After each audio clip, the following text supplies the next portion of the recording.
इस वक्त बीजेपी में सवाल सबसे बड़ा, राष्ट्रीय अध्यक्ष की रेस में कौन कौन खड़ा, स्थितित्व दिखाएगा अपना असर, मेल अध्यक्ष का मुद्दा फीमेल पर ट्रांसफर, महिला होगी अध्यक्ष, राजनीति बनेगी महान, बीजेपी अध्यक्ष की रेस में कितने महिलाओं के नाम। देश भर में तमाम मुद्दों के साथ एक ये राजनीतिक मुद्दा भी इन दिनों राष्ट्रीय सुर्खियों में बना हुआ है कि आखिर जेपी नड्डा के बाद बीजेपी का अगला और नया राष्ट्रीय अध्यक्ष होगा तो कौन होगा। अभी तक चर्चा थी कि बीजेपी अध्यक्ष की रेस में टॉप 3 नामों में जो नाम शामिल हैं, वो नाम मनोहर लाल खट्टर, शिवराज सिंह चौहान और भूपेंद्र यादव का है। इसके अलावा 2 नाम और धर्मेंद्र और प्रहलाद जोशी का भी चर्चा में बना हुआ था। लेकिन अब कयासों का बाजार गर्म है कि बीजेपी का अगला प्रेसिडेंट किसी महिला नेत्री को बनाया जा सकता है। तो अब सवाल है कि दुनिया भर की सबसे बड़ी राजनीतिक पार्टियों में से एक बीजेपी की कमान क्या अब कोई महिला नेत्री संभालने वाली है?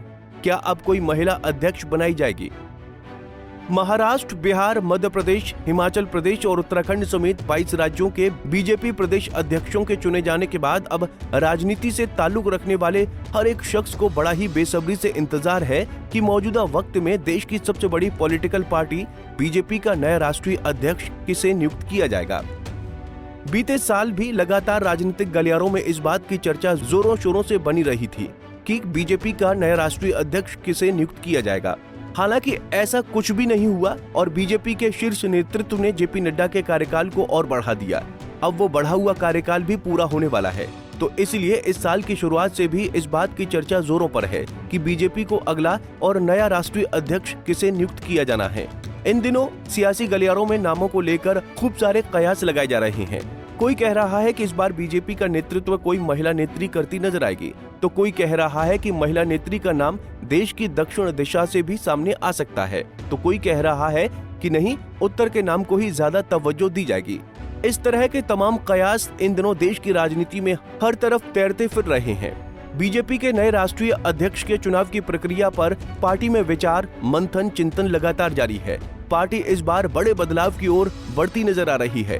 कई मीडिया रिपोर्ट्स ये कहती नजर आ रही हैं कि बीजेपी का शीर्ष नेतृत्व पहली बार किसी महिला नेत्री को पार्टी की कमान सौंप सकता है। गौरतलब है कि बीजेपी का बीते दिनों में उत्तर प्रदेश, महाराष्ट्र और राष्ट्रीय राजधानी दिल्ली जैसे राज्यों में बेहद ही शानदार प्रदर्शन रहा है। जानकार मान रहे हैं कि बस इसी वजह से ही दिल्ली का मुख्यमंत्री भी महिला नेत्री रेखा गुप्ता को बनाया गया है। यही कारण है कि महिला सशक्तिकरण और महिला वोटर्स को लुभाने के लिहाज से एक बार फिर बीजेपी किसी महिला नेत्री को पार्टी का प्रेसिडेंट बना सकती है। बता दें कि मौजूदा बीजेपी प्रेसिडेंट जेपी नड्डा का कार्यकाल जनवरी 2023 में ही खत्म हो चुका था, लेकिन उनके कार्यकाल को जून 2024 तक पार्टी के शीर्ष कमान ने बढ़ा दिया था। फिर एक बार पार्टी के शीर्ष कमान ने उनके कार्यकाल को बढ़ाया है और अभी मौजूदा दौर में बीजेपी के राष्ट्रीय अध्यक्ष जेपी नड्डा ही बने हुए हैं। लेकिन अब वो वक्त आन पड़ा है कि जब बीजेपी को अपना राष्ट्रीय अध्यक्ष नियुक्त कर लेना चाहिए। तो इस लिहाज से पुरुषों के बाद अब महिला नेत्रियों के नाम चर्चा में बने हुए हैं। कुल 4 नामों की चर्चा जोरों पर है और इनमें जो सबसे पहला नाम है वो है निर्मला सीतारमण का, दूसरा नाम है वनिथी श्रीनिवासन का और तीसरा नाम है डी पुरंदेश्वरी का और चौथा नाम है वसुंधरा राजे सिंधिया का। अब कहा यह जा रहा है कि इन्हीं 4 नामों में से किसी एक नाम पर बीजेपी का शीर्ष नेतृत्व अध्यक्ष पद के लिए अपनी मोहर लगा सकता है। अब आइए इन चारों बीजेपी महिला नेत्रियों के बारे में हम आपको विस्तार से बताते हैं और ये भी बताते हैं कि इनमें ऐसी क्या खूबी है जो इन्हें बीजेपी का प्रेसिडेंट बनाया जाना चाहिए। बात पहले नाम की।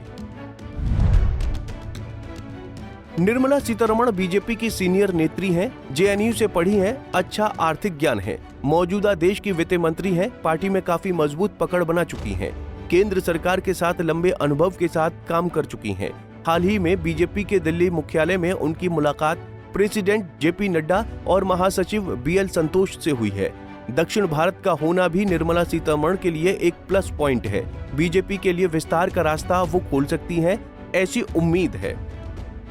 अब बात दूसरे नाम की, वनिथी श्रीनिवासन की। वनिथी तमिलनाडु में कोयम्बटूर की दक्षिण सीट से माननीय विधायक हैं। बीजेपी के महिला मोर्चे की राष्ट्रीय अध्यक्ष रह चुकी हैं। लंबे समय से पार्टी के लिए काम कर रही हैं। 1993 से बीजेपी के साथ हैं। संगठन में भी अहम पार्टी पर जिम्मेदारी निभा चुकी हैं। इसलिए इनका नाम भी राष्ट्रीय अध्यक्ष पद की रेस में आगे चल रहा है। तीसरा नाम जो डी पुरंदेश्वरी का है। अगर उनकी बात करें तो डी पुरंदेश्वरी आंध्र प्रदेश बीजेपी की पूर्व अध्यक्ष रह चुकी हैं। काफी अनुभवी नेत्री मानी जाती हैं। ऑपरेशन सिंदूर के अभियान का वो हिस्सा रह चुकी हैं। पार्टी पुरंदेश्वरी पर काफी भरोसा जताती है। लिहाजा कहा जाना भी उचित होगा कि कोई बड़ी बात नहीं होगी जो शीर्ष कमान उनके नाम पर भी मोहर लगा दे। चौथा और सबसे आखिरी जो नाम है वो है वसुंधरा राजे सिंधिया का। राजस्थान में इस वक्त वसुंधरा के समर्थक प्रेसिडेंट पद के लिए उनका नाम मानो सबसे आगे लेकर चल रहे हैं। हालांकि शीर्ष नेतृत्व से ऐसी कोई चर्चा नहीं है। फिलहाल महिला प्रेसिडेंट को लेकर ये चारों नाम दिनों दिन चर्चा में बने हुए हैं। हालांकि बीजेपी को अगर देखा जाए तो उसका शीर्ष नेतृत्व इस सेट पैटर्न पर काम करता नहीं दिखाई देता है। हमने कई सारे मुख्यमंत्रियों के लिहाज से भी देखा है, रेस में कई नाम चलते रहते हैं लेकिन निकल कर कोई नया नाम आ जाता है। हो सकता है मीडिया रिपोर्ट्स में सियासी गलियारों में जिन मेल या फीमेल नामों की चर्चा हो रही है, नाम इनमें से भी अलग हो सकते हैं। Bureau report, Punjab Kesari TV. हमसे जुड़े रहने के लिए हमारे YouTube चैनल को सब्सक्राइब करें और नई वीडियो की नोटिफिकेशन के लिए बेल आइकॉन को दबाएं।